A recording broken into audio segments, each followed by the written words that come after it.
Hello mga mi, so maaga kami nagising ngayon. Pupunta kami ng hospital ng asawa ko kasi ako ay magpapa-check up po. Hindi ko na kasi matiis yung sakit ko, yung nararamdaman ko. So sobrang hapdi na.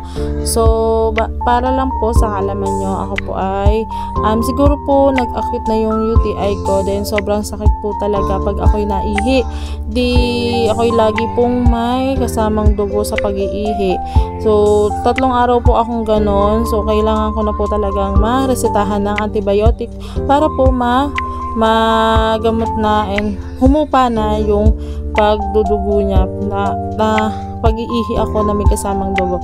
So, yun nga guys, nagpe-prepare na ako dyan kasi nga nagmamadali na at anong oras na, mga 9 na yan.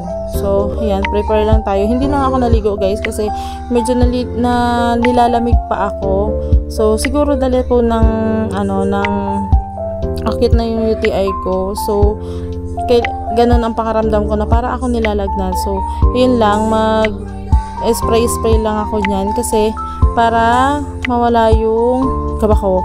Kasi, alam mo guys, ako talaga ay parang putla na hindi ko na maintindihan. Kaya, ayan, maglalagay lang tayo ng konting makeup.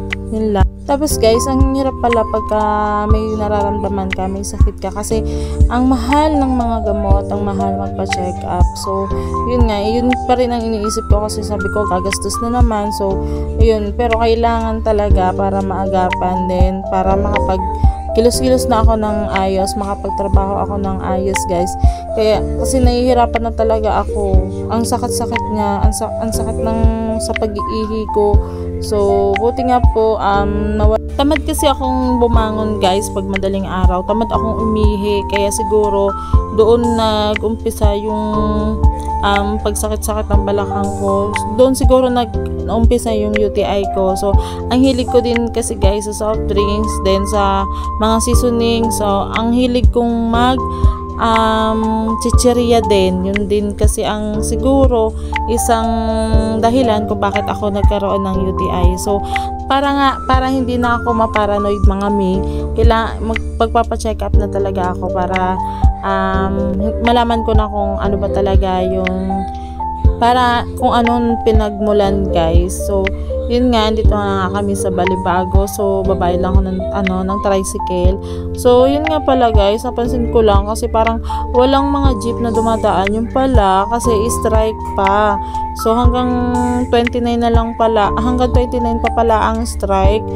Pass forward tayo guys. Nandito na nga kami sa hospital. So, lumipat kami ng hospital guys kasi matagal nga doon. So, bukas pa daw ang result. Kaya dito na lang kami pumunta sa City Medic. So, ayan na guys. Nakapila na ako for urine na.